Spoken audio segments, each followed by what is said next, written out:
Olympian 1097, Emma Twigg, you're back for another go. How good does that feel?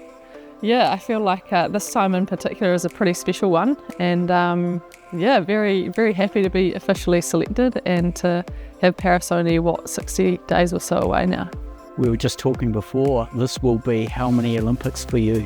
Yeah, so Olympics number 5, which something that I'm extremely proud of, reflecting on, 21-year-old Emma, who was selected for her first Olympics in Beijing in 2008. There's been a few strokes taken since then. Certainly have, and there's been some trials too, haven't there? If you think about some of those Olympics, couple of fourths, you cracked it in Tokyo.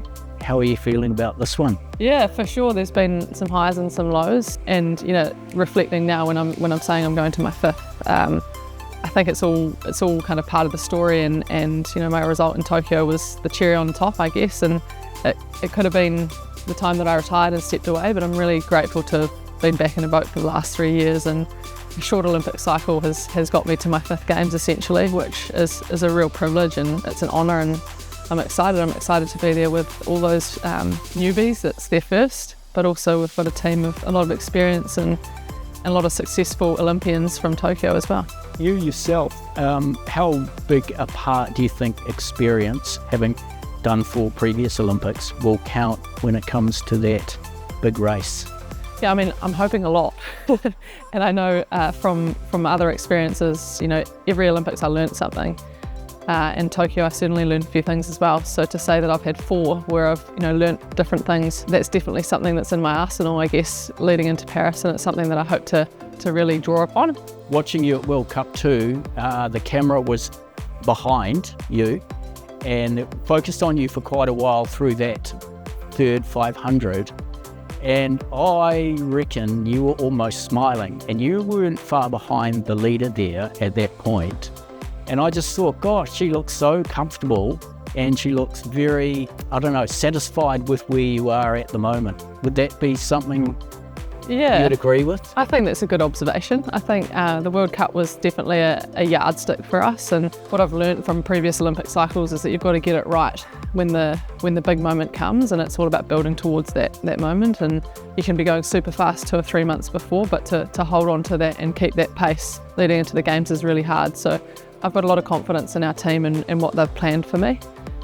We haven't necessarily done the race prep that we would have by the time we get to Paris, and so to be within striking distance of some of the best in the world was a really good feeling.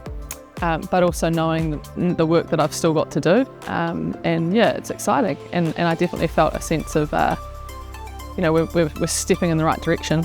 You look as though you're really on a really good level here. Physically, you look fizzing.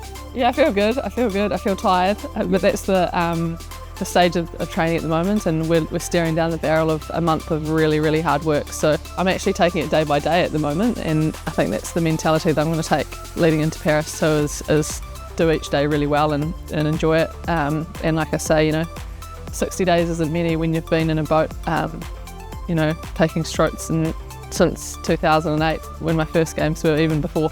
How do you think about finally saying goodbye to the Olympics? I don't think I'll ever say goodbye. I think once an Olympian, always an Olympian, and I always have an interest in the Olympics and athletes going out there and trying to be the best that they can be. So hopefully I'll stay connected in some way. But I feel a real sense of peace that this will be my last, certainly on flat water. And yeah, who knows where I'll end up in terms of giving back to our sport or New Zealand sport in general, but I certainly want to be involved.